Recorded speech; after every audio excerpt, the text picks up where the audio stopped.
Glória a Deus. Vamos abrir a palavra de Deus, Lucas capítulo 9, a partir do versículo 57. Lucas capítulo 9, a partir do versículo 57. O tema da mensagem desta noite: as credenciais de um bom soldado de Cristo. Amém? As credenciais de um bom soldado de Cristo. Deus está preparando um grande exército para que a gente possa viver esse grande avivamento. Amém? Lucas capítulo 9, a partir do versículo 57. Indo eles caminho fora, alguém lhe disse: seguir-te-ei, Jesus, para onde quer que fores. Vai passando rapidinho. Mas Jesus lhe respondeu: as raposas têm seus covis, e as aves do céu ninhos, mas o Filho do homem não tem onde reclinar a cabeça. A outro disse Jesus: segue-me. Ele, porém, respondeu: permite-me ir primeiro sepultar meu pai? Mas Jesus insistiu: deixa os mortos os sepultar os seus próprios mortos. Tu, porém, vai e prega o reino de Deus. Outro lhe disse: seguir-te-ei, Senhor, mas deixa-me primeiro despedir-me da minha casa. 62. Mas Jesus lhe replicou: ninguém que, tendo posto a mão no arado, olha para trás, é apto para o reino de Deus. Agora vamos lá em Lucas capítulo 10, versículo 1 e 2. Lucas 10, versículo 1 e 2. Depois disto, o Senhor designou outros 70 e os enviou de 2 em 2 para que o precedessem em cada cidade e lugar onde ele estava para ir. E lhes fez a seguinte advertência: a seara é grande, mas os trabalhadores são poucos. Rogai, pois, ao Senhor da seara que mande trabalhadores para a sua seara. Vamos lá no versículo 17. Então regressaram os 70, possuídos de alegria, dizendo: Senhor, os próprios demônios se nos submetem pelo teu nome. Versículo 18. Mas ele lhe disse: eu via Satanás caindo do céu como um relâmpago. 19.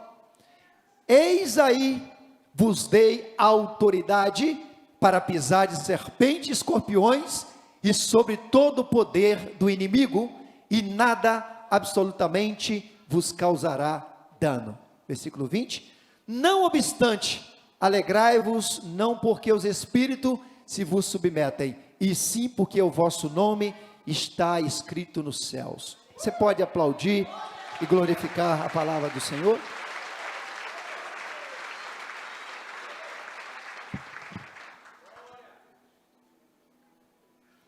Eu quero me ater no versículo 2, Lucas 10, versículo 2. Jesus diz assim: grande é, em verdade, a seara, mas os obreiros são poucos. Rogai, pois, ao Senhor da seara que envie obreiros para a sua seara. Olha que coisa interessante. Jesus está dizendo para os discípulos daquele período, daquela época, dizendo o seguinte: olha, são poucos os obreiros, são poucos os ceifeiros, a obra é grande, o que eu tenho para fazer é algo poderoso. E o importante é que Jesus ele fala assim: rogai, clame, ore para o Pai da seara, para que ele possa enviar mais obreiros. Independente de placa de igreja, tanto Maranata, como Batista, Assembleia, todas as igrejas, todos os pastores, têm feito a mesma oração: Senhor, envia os obreiros para a tua casa. Envia os ceifeiros para a tua casa. E deixa eu dizer algo para você. Deus ouviu a nossa oração. Deus tem ouvido a nossa oração. Como tem aumentado o número de evangélicos no mundo. Como tem aumentado o número de cristãos no mundo. Cada ano que passa, somos um percentual ainda maior. Cada ano que passa, a igreja avançando, a igreja prevalecendo. E o que me chama a atenção, que essa oração funcionou, que essa oração deu certo. Jesus falou: rogue para o Pai, ore para o Pai, e peça que Ele libere mais obreiros. E aí o que está acontecendo? O próprio Pai, Amós 8:11, naqueles dias derramarei fome e sede, não fome de comida e nem sede de água, mas fome e sede de ouvir as minhas palavras. Tem um povo sedento chegando, tem um povo apaixonado chegando, mas o que eu acho incrível, que todas as pessoas que eu faço gabinete, todas as pessoas que eu converso, todas as pessoas que eu encontro aqui dentro da igreja, sempre a mesma coisa: pastor, eu quero trabalhar, eu quero me envolver na obra, eu quero fazer alguma coisa. Meu Deus, agora você imagina, nós estamos levando aqui quase 180 pessoas para passar uma experiência, um encontro com Deus. Você vai sair de lá, querido, andando sobre brasas. Deus está preparando, presbítero Fred, o exército. Deus está nos levando para um local, vamos ficar 3 dias. O momento certo, o momento propício. E isso me alegra muito, porque as pessoas estão cansadas de não fazer nada para Deus, cansadas de ficarem inoperantes, e Deus está trazendo o que? Algo dentro do coração delas. Deus está despertando uma fome, Deus está despertando uma sede. Como está fácil falar de Jesus nas ruas, as pessoas choram, as pessoas ficam desesperadas quando você fala: eu quero me envolver, eu quero trabalhar. Será grande o que Deus vai fazer. Será grande o que Deus vai fazer. Só que nós vamos aprender agora, querido. Nós vamos aprender como ser um soldado, como ter uma credencial para se alistar nesse exército que estamos sendo chamados. Existem algumas prerrogativas, existem algumas considerações para que você possa fazer a obra de Deus segundo a vontade do Senhor. A primeira coisa que nós aprendemos, para que você seja um soldado de Cristo, preparado para fazer a obra, a Bíblia diz em Lucas 9,62, vamos lá, Lucas 9,62, que aquele que lança mão do arado e olha para trás, não é apto para o reino de Deus. A primeira coisa, você tem que ter convicção do que você está querendo. Você precisa ter convicção. Você precisa saber que não é um exército qualquer. Esse exército vai exigir muito. Esse exército vai exigir ousadia, coragem. Porque no exército de Cristo o covarde não tem lugar. Não tem como ser um cristão covarde. E a Bíblia vai dizer, olha o que diz o texto, Hebreus capítulo 10, no versículo 38, Hebreus 10, 38, não, mas primeiro volta lá no Lucas 9,62, que eu quero explicar, e coloca uma foto aqui, olha que coisa interessante, coloca uma foto que eu pedi para você, presbítero Zé, Lucas 9,62, aquele que lança mão isso aqui é arado, querido. Hoje se usa trator, tem todo um maquinário, mas antigamente, na época de Jesus, no período de Jesus, o que era usado? O arado. Esse aqui é o arado, e os bois ou o cavalo puxavam o arado. Esse arado, qual é a função dele? Fazer uma vala e nessa vala lançar semente para plantar.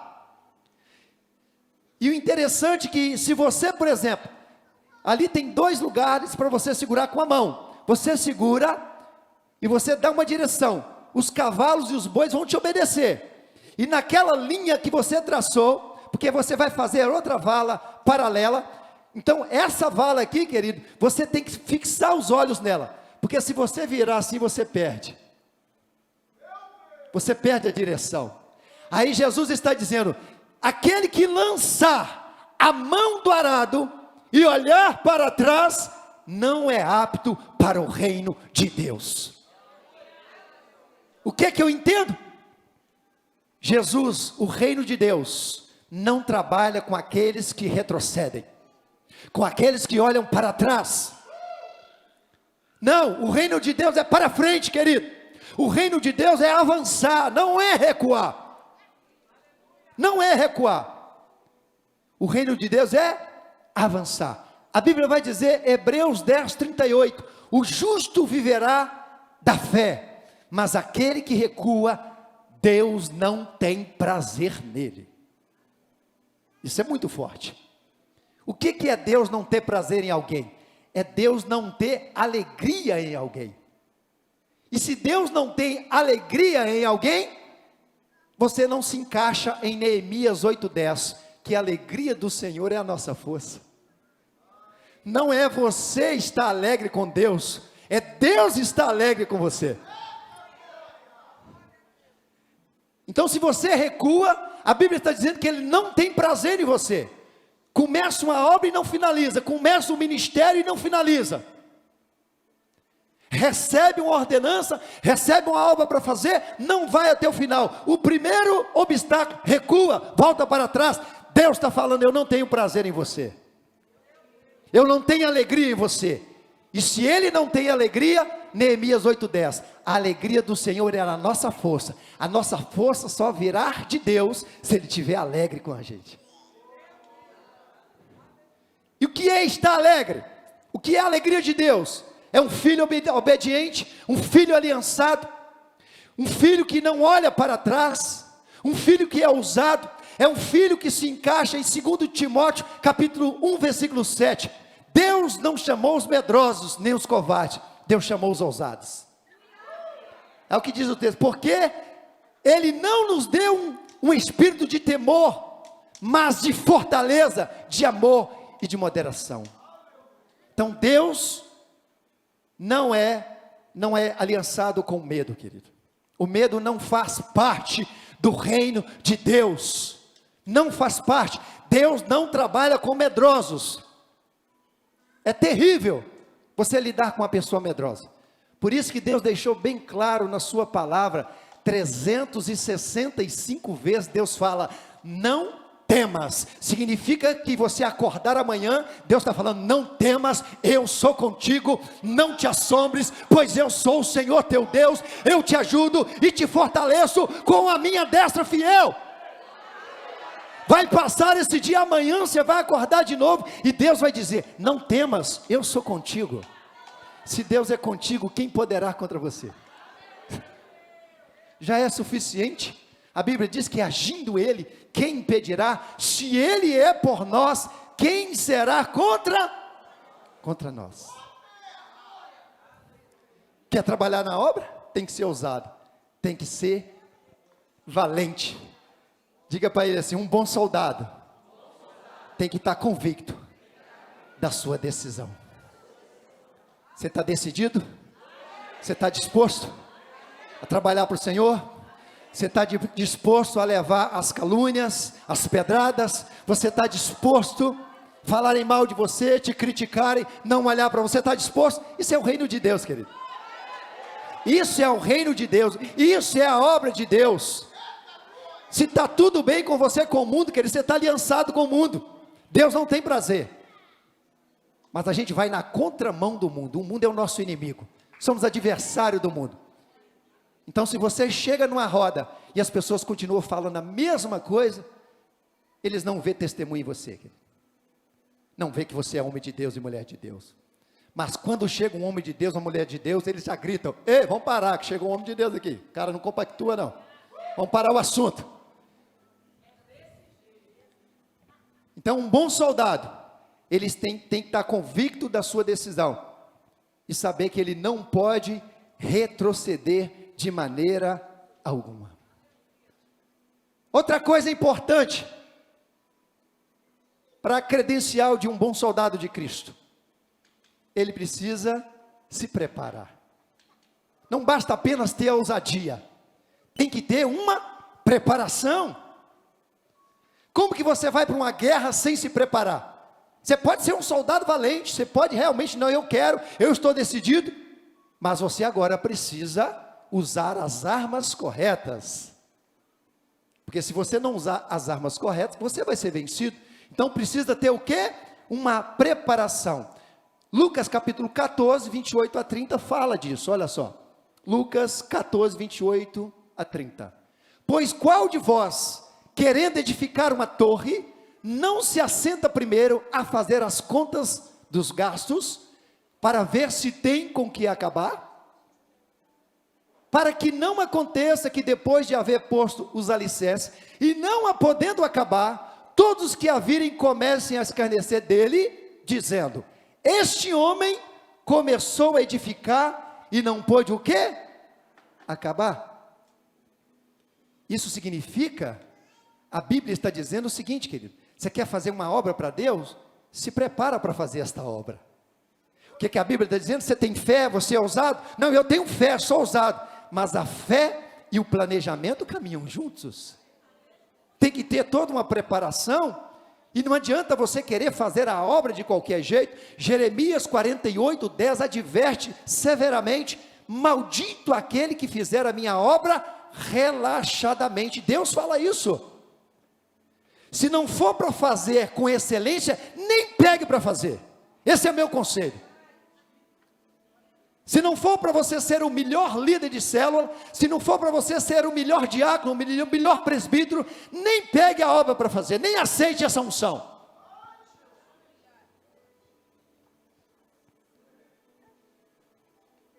E a Bíblia diz que, Provérbios 20, 21, a herança antecipada não será bênção. Deus tem algo para você, para fazer na obra, mas se você pega a sua herança antes, ela não será bênção. É o que aconteceu com o filho pródigo. Então, querido, quer ir para a guerra? Quer realmente trabalhar para Jesus, que é fantástico, é maravilhoso? Mas você precisa o quê? Primeira coisa, você tem que ter ousadia, você tem que ter coragem. Tem que ter coragem. E a segunda coisa importante, você precisa se preparar para entrar na guerra. Agora eu quero falar a terceira coisa que é importante. Mesmo você sendo ousado, você tendo uma boa preparação, tem algo dentro de nós, querido, que é o nosso maior inimigo. Você pode ter ousadia, se preparar, mas se você não matar o orgulho dentro de você, ele vai te matar. Você quer conhecer uma pessoa, você dá poder para ele. Você dá poder. Antigamente te cumprimentava, te convidava para fazer várias e várias coisas, porque subiu de cargo um pouquinho, nem lembro de você mais, mudou a amizade. Agora está em outro patamar. Então você quer conhecer uma pessoa, dá poder para ele. Aí você vai conhecer quem está dentro do coração dele. E a Bíblia diz que Deus abate os orgulhosos. O reino de Deus não é para orgulhoso, é para humilde. Porque a humildade precede a honra, diz a palavra. A Bíblia diz que os exaltados serão o quê? Humilhados. E quem se humilha será exaltado. O reino de Deus é diferente, querido. Não tem espaço para orgulhoso. Então, esse é o pior inimigo, porque ele é muito oculto. Ele é muito oculto. Ele se manifesta muitas das vezes quando a pessoa está no poder. A Bíblia diz, fala sobre Roboão, 2 Crônicas 12, versículo 1, 2 Crônicas 12, versículo 1, sucedeu, pois, que havendo Roboão confirmado o reino, E havendo o quê? Se fortalecido, deixou a lei do Senhor e com ele todo Israel. O cara se fortaleceu, chegou no poder, agora ele se sentiu a última Coca-Cola do deserto. Né? Cresceu a crista, né? Se fortaleceu, porque quando o orgulho vem, querido, quando o orgulho vem, a pessoa perde o desejo pela palavra. A Bíblia está dizendo que ele deixou a lei do Senhor, se perdeu e ainda colocou uma nação para se perder. Porque a Bíblia diz que quando o justo governa, o povo se alegra, mas quando o ímpio governa, o povo sofre. Olha a importância. Quer ser líder, querido? Quer ser líder? Você precisa ter as credenciais para que você não venha a se perder como soldado de Cristo. E eu quero falar um pouco sobre o orgulho. Jesus agora, aquele texto que eu acabei de ler para vocês, em Lucas capítulo 10, vamos ler a partir do versículo 17. Em Lucas no capítulo 10, Jesus na verdade, ele separa 70 discípulos.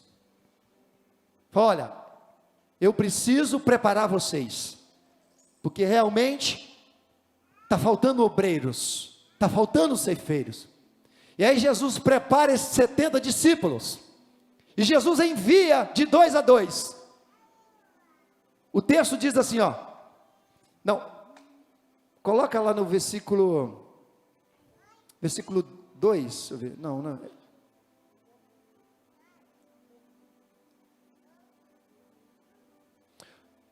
Versículo 3, vamos lá. Eis que vos mando como que? Cordeiros ao meio de lobos. Não leveis bolsa nem alforje, nem sandálias, e a ninguém saudeis pelo caminho. Continua. E em qualquer casa onde entrares, dizei primeiro, paz seja nesta casa. E ali se houver algum filho de paz, repousará sobre ele a paz, a vossa paz. E se não, voltará para vós. E ficai na mesma casa, comendo e bebendo do que eles tiverem, pois digno é o obreiro de seu salário. Só até aí. Então Jesus fala o seguinte: tem uma recompensa. Eu estou separando vocês. Vocês serão meus obreiros. Mas eu quero dizer para vocês que todo trabalhador é digno do seu salário. Tem uma recompensa. Jesus então impõe as mãos e ora pela vida dos discípulos, e eles estão preparados para esta obra, preparados na ousadia, né? Recebeu toda uma preparação para que eles pudessem fazer a obra do Senhor. E esses homens, quando chegam para Jesus, ficaram impactados.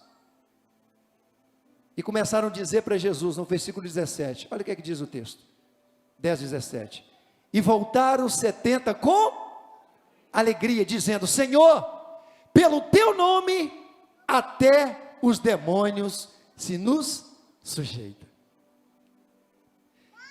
Eles começaram a dizer para Jesus o seguinte: Jesus, foi poderoso o que aconteceu, pessoas foram curadas, sinais, prodígios, maravilhas. Jesus, os mortos ressuscitaram. Jesus, os cegos enxergaram. Jesus, algo sobrenatural. Quando a gente falava no seu nome, até os demônios submetia a nossa autoridade. Foi poderoso, Jesus. O que aconteceu? Pensa nos homens felizes pela obra que eles fizeram. E aqueles homens agora vai trazer um relatório para Jesus, de tudo que aconteceu. E aí Jesus, no versículo 18, Jesus vai dizer o seguinte: eu via Satanás como um raio cair do céu. Você imagina a euforia dos discípulos, a alegria dos discípulos. Senhor, que coisa tremenda, que coisa maravilhosa. Não que Jesus não motivava as pessoas. Pelo contrário, Jesus sempre motivava os seus discípulos. Ele sempre, criava esse ambiente de motivação entre eles. Ele é um exemplo de motivação, Jesus. Mas naquele momento, querido, que eles contam para Jesus tudo o que aconteceu, Jesus agora vai dizer para eles o seguinte: olha, eu via Satanás cair do céu como um raio cair do céu. Agora imagina os discípulos conversando um com o outro. Eu acho que Jesus não entendeu nada. Não estou entendendo o que Jesus está falando. Eu acho que ele não entendeu. Eu acho que Jesus não está bem da cabeça, não. Viemos contar para ele tudo o que aconteceu, os demônios que foram expulsos, os milagres que aconteceram. Agora Jesus está virando para nós e dizendo: eu via Satanás como um raio cair do céu. Que negócio é esse? Jesus não entendeu o que a gente falou. Eu acredito que alguns deles devem ter falado assim: eu já sei o que Jesus está falando. Eu acho que no momento que os demônios eram expulsos, aí Jesus viu eles cair como um raio do céu. Eu acho que é isso. Mas olha que coisa tremenda. No versículo 19, Jesus fala: eis que vos dou poder para pisar serpente e escorpiões, e toda a força do inimigo, e nada vos fará dano algum. Vamos entender agora o versículo 18, que parece que ficou fora do contexto. Jesus trouxe um assunto que os discípulos não entenderam. Mas olha que coisa, olha que revelação que Deus me deu desse texto. Quando Jesus falou para os discípulos: eu via Satanás como um raio cair do céu. Jesus estava dizendo: deixa eu contar para vocês uma história. Eu sou testemunha. Eu estava presente. O momento que o meu pai lançou Satanás do céu. Eu estava lá. E eu vou contar para vocês por que ele foi lançado do céu.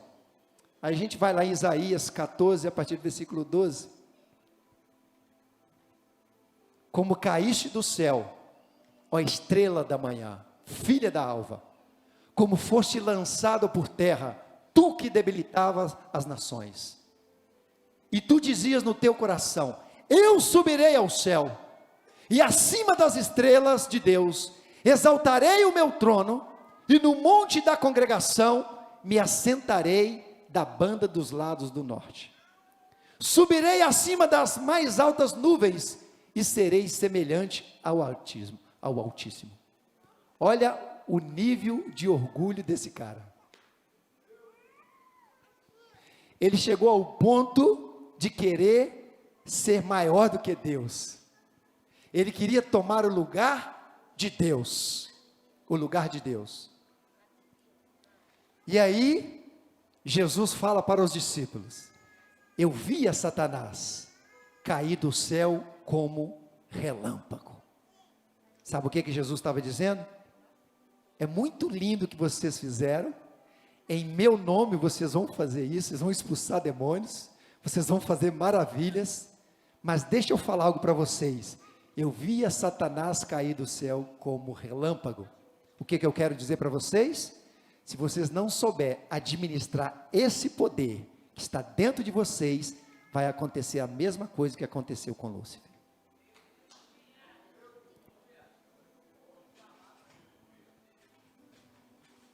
Ser usado não significa ser aprovado. Vou repetir. A Bíblia diz, Romanos 11, 29, que os dons e a vocação são irrevogáveis. Deus deu o dom. Por exemplo, Satanás, Deus não tirou o poder dele. A Bíblia diz, eu acho que em Ezequiel, não sei se é Ezequiel 28, 14, que ele foi ungido no céu. Vê se é isso mesmo, Ezequiel 28, 14, eu acho que é 28, 14. Ezequiel 28, 14, colocou 18. Tu eras querubim o quê? Ungido para proteger, e te estabeleci. No monte santo de Deus estava, no meio das pedras afogueadas andava. Não era uma pessoa qualquer, foi alguém que recebeu uma unção, recebeu poder, mas não soube administrar o poder. Deixa eu falar algo para você. Deus não está preocupado com o dom. O que atrai, os dons atrai homens, mas o que atrai a Deus é caráter. Aí eu vou lá que aquele profeta fala tudo, aquele profeta mostra tudo, aquele profeta é isso. Vai, querido. Vai atrás de revelação. Deixa eu falar uma coisa para você. O profeta, ele só vem confirmar aquilo que Deus já falou primeiro no seu coração. Essa é a função do profeta, confirmar. Deus fala primeiro com você, depois ele vem confirmar. Cuidado, a Bíblia diz, Mateus 7, 21, muitos naquele dia me dirão, Senhor, em teu nome eu expulsei demônios, em teu nome eu curei, em teu nome eu fiz isso. Deus vai responder, apartai-vos de mim, eu não te conheço. Foi usado no poder, foi usado para curar, foi usado para libertar, mas não tinha vida com Deus. Aí o que Jesus fala para os discípulos? Eu via Satanás cair do céu como relâmpago. Essa alegria de vocês, eu consigo fazer a leitura do coração de vocês. Eu consigo fazer a leitura do coração de vocês. Deixa eu falar para vocês. Não deixa a história do céu se repetir aqui. Vocês podem se perder. A unção, ela tanto promove, como ela pode matar. E aí Jesus vai terminar. No versículo 20, Lucas 10, 20. Ele vai dizer o seguinte: não vos alegreis, porque os demônios vos submetem. Mas alegrai-vos, porque o vosso nome está escrito nos céus.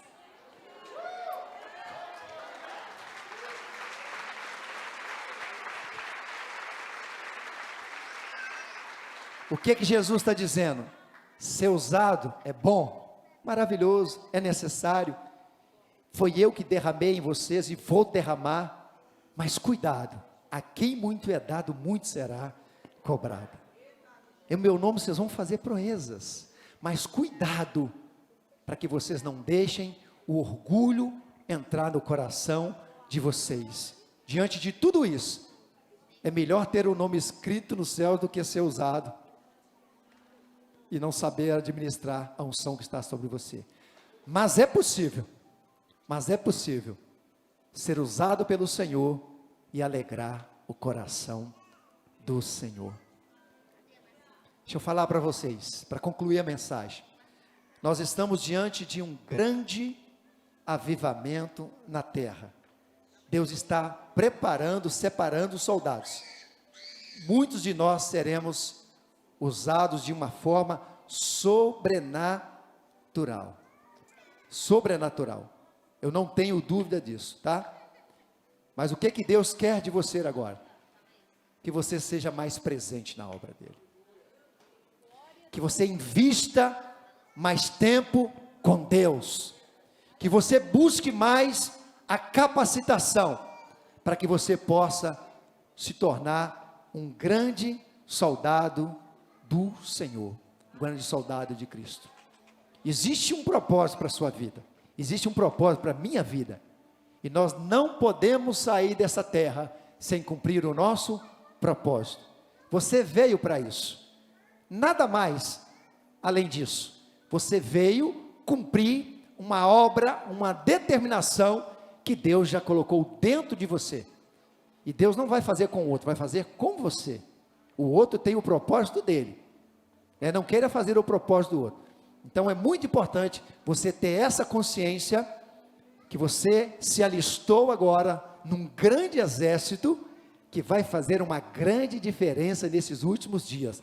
Se prepara, você vai receber muito, será uma autoridade maior, será um poder maior. Mas diga para o seu irmão, fala com ele assim, guarda o seu coração, para que o orgulho não entre nele.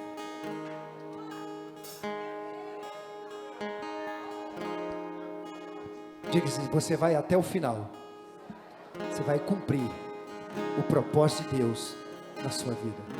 Quem vai cumprir o propósito de Deus aqui?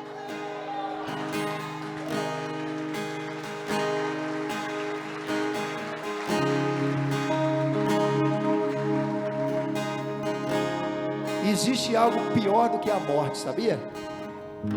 Existe algo pior do que a morte. O pregador americano falou isso, Miles. Existe algo pior do que a morte. Viver sem propósito. Viver uma vida sem propósito. Nós nascemos para um propósito. Tem uma obra para fazer. Como eu disse para você, o dono da seara é um bom patrão. E ele vai pagar um bom salário. Olha o salário. Apocalipse 22, 12. Apocalipse 22, 12. E eis que cedo venho, e o meu galardão está comigo, para dar a cada um segundo o seu. O quê? A cada um segundo o quê? Diga para o seu irmão, tem que colocar a mão no arado. Tem que colocar a mão no arado. Interessante que as obras que nós fazemos, pastor Anderson, a Bíblia diz que ela nos acompanha. Apocalipse 14, 13, acho que é isso. Apocalipse 14, 13. E ouvi uma voz do céu que me dizia: escreve, bem-aventurados os mortos que desde agora morrem no Senhor. Sim, diz o Espírito, para que descansem dos seus trabalhos e as suas obras no Senhor. Tudo que você faz para Deus, que Ele vai com você. Agora você vai ler de pé essa última aqui, 1 Coríntios 15, 58. Você vai ler comigo, 1 Coríntios 15, 58. Vamos lá, 1, 2, 3. Portanto, meus amados irmãos, sede firmes e constantes, sempre abundante na obra do Senhor, sabendo que o vosso trabalho não é vão do Senhor.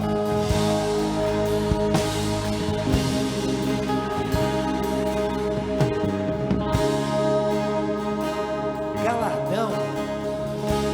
Você recebe recompensa aqui na terra? Sim. Você tem recompensa na terra também. A própria Bíblia fala, Isaías 1,19: se quiseres e me ouvis, comereis de lá dessa terra. Você recebe a recompensa aqui nessa terra, mas o céu é muito maior, né? Muito maior. Por isso que Jesus disse, 1 Coríntios 15, 19: se vocês me buscam somente para as coisas dessa terra, vocês são miseráveis, né? Os mais miseráveis de todos os homens. Sabemos que é muito maior o que está no céu, é muito mais poderoso o que está no céu. Então assim, quanto mais você puder trabalhar para o Senhor, faça isso. Faça isso. Eu sei que se você morar num barracão no céu, tá bom, né? Mas se você pode morar numa mansão lá no céu,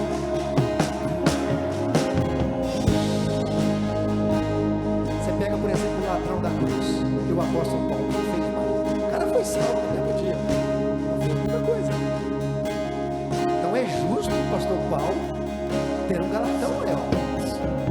Não sei como vai ser esse galardão, não sei como que Deus vai fazer, mas eu quero esse tal de galardão.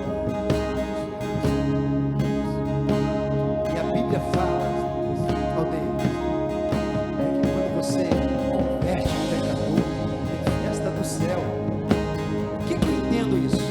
O maior galardão de um obreiro, Provérbios 11:30, aquele que ganha almas, sábio é. Uma alma vale mais do que o mundo.